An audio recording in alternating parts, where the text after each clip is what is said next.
Hey there, everybody. Franklin Taggart here. It is time for the virtual coffee break. Cheers, everybody. I've got my coffee. Grab your beverage and let's chat for just a minute, shall we?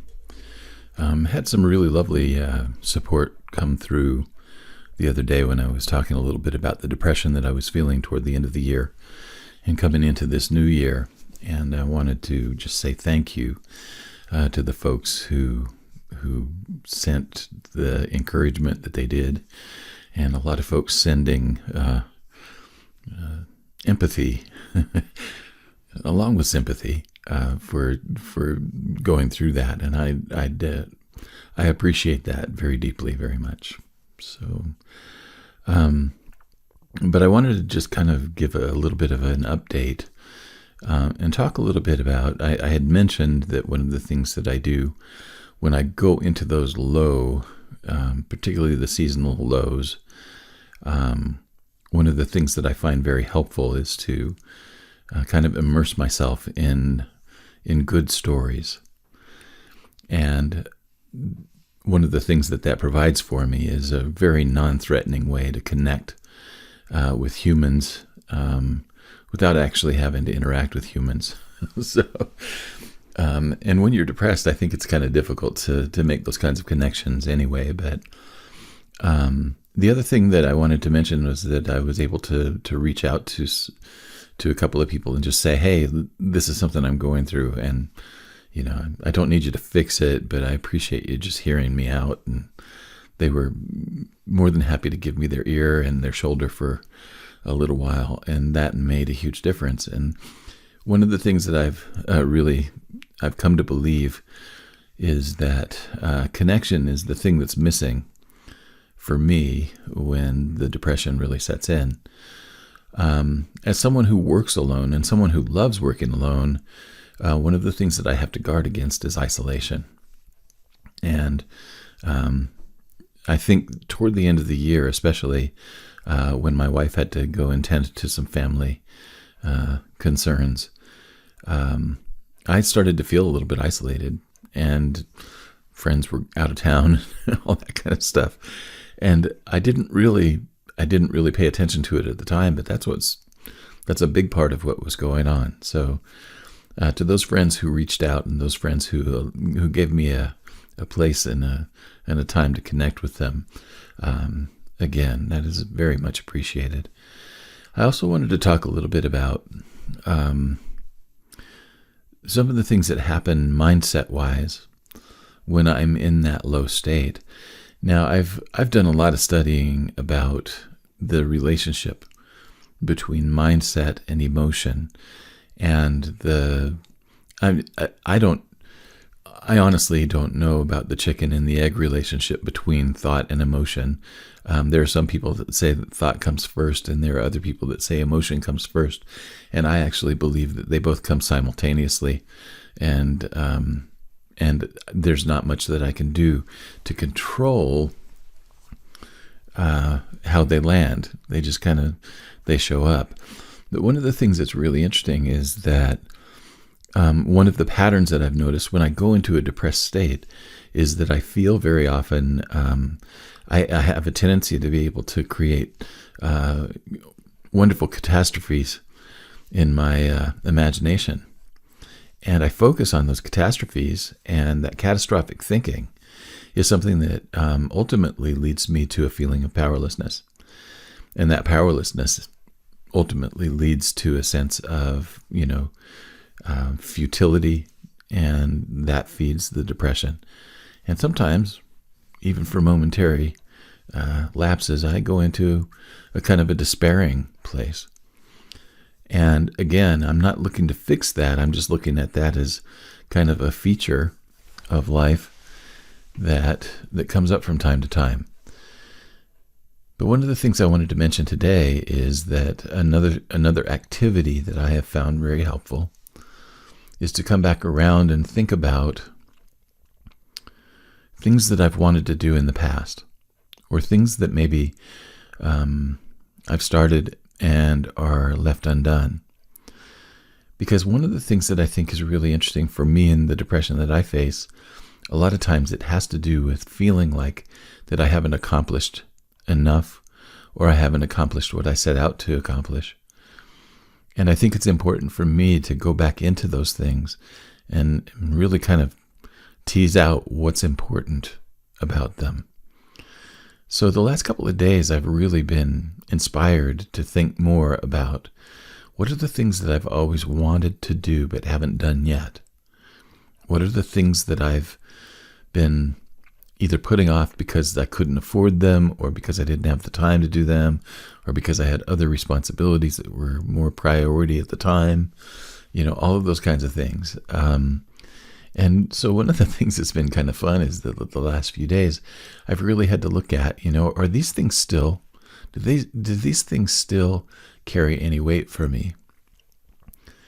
And so I started to just kind of make a list of the things the experiences that I still want to create. Now, I've mentioned before that I've really loved the things that some of the spiritual teachers have said about the relationship between thinking and feeling and all of those things. Sydney Banks is one of the teachers that I've listened to a lot, and some of the people that follow that movement of the three principles. Another one was Lester Levenson, and some of the folks that came out of the teachings that he did on what ultimately became the Sedona method and the release technique. And all of those things were really kind of geared toward releasing resistance. And one of the things that I've come to see about my own depression is that if I am in a depressed state of mind, I'm in a heightened state of resistance. I'm not in a state of openness, receptivity, and allowing. I really am actually in a more contracted state. Not a problem with contraction. It's not more or less desirable. But one of the things that happens is that when I'm in a contracted state, very often the thing that gets kind of set aside because of that is creativity and my optimism and things like hopefulness and my ability to imagine a better future or a better situation. Another teaching that I have listened to quite a bit. I'm not 100% feet on the ground follower of Abraham-Hicks, but one of the exercises that Esther Hicks and Abraham put forward many years ago was the list of be, do, and have. Make a list of all of the things that you want to be. Make a list of all of the things that you want to do. And make a list of all of the things that you want to have. And then spend time in your imagination with those things on your list. So I've spent a little bit of time in the last couple of days going through and really thinking about things that I've wanted in the past. Do I still have the same draw toward those things? And I found a kind of a short list of things that I really, really, really, really want. And as I've spent time in my imagination with those things, as if they were already happening, my spirits have lifted. My spirits have soared, in fact. So some of the things that I've been imagining, I would like to spend an extended time in the UK, England, Ireland, Scotland, Wales, Cornwall, all of those spots in the UK. My heritage, my ancestry, pretty much all comes from there. I think there might be one little weird strand that came from Africa, but I don't know.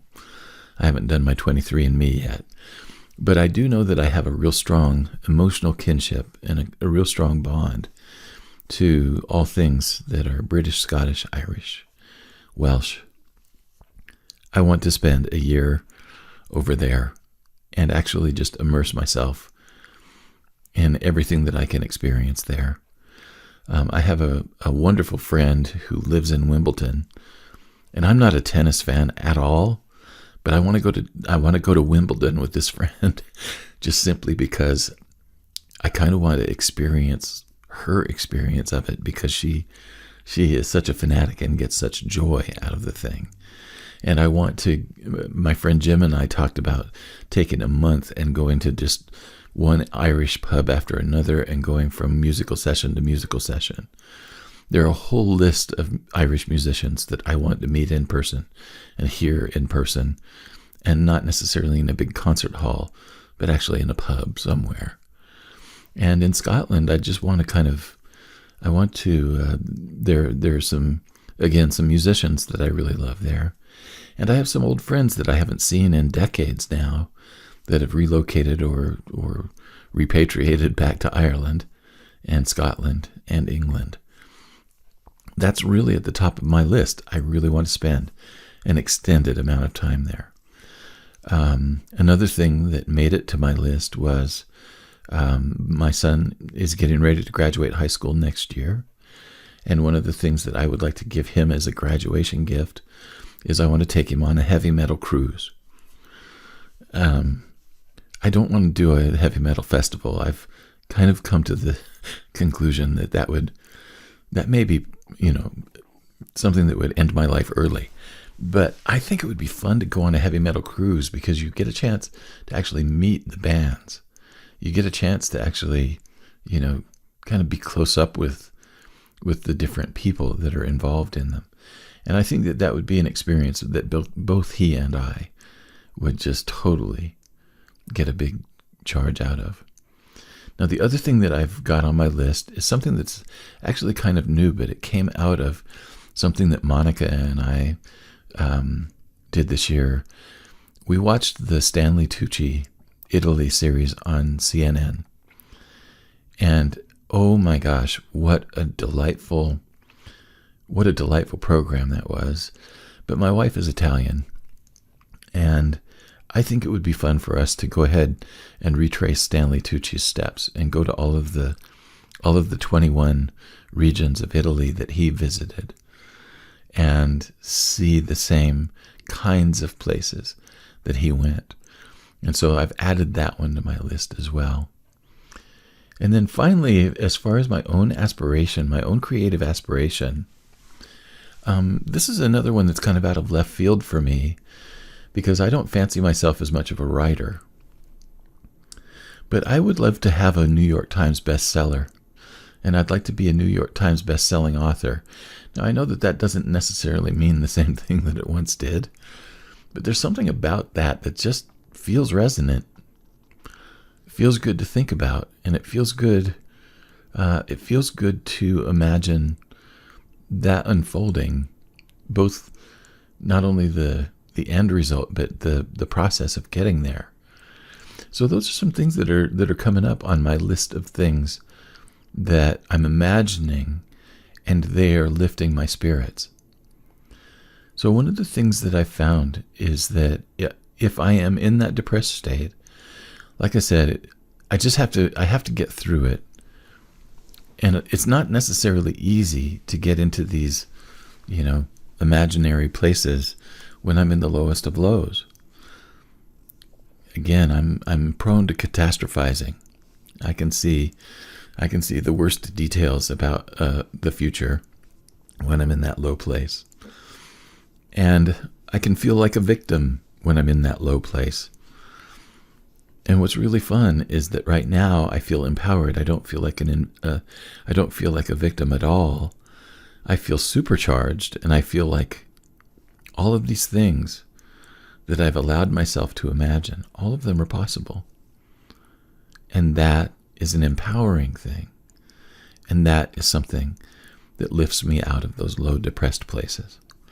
So those are some more thoughts that I had to share with you about my process. I'm happy to talk with you if you're going through a time of challenge in your life, and if there's anything that I can offer in terms of support, creativity, ideas, even if it's just a listening ear, I'm available. And the best way to set up a time with me is to click on bit.ly/best next step call. Best next step call, those are capitalized, and it's all one word. Set up an appointment, and let's just have a chat. Thank you, as always, for your time and your attention.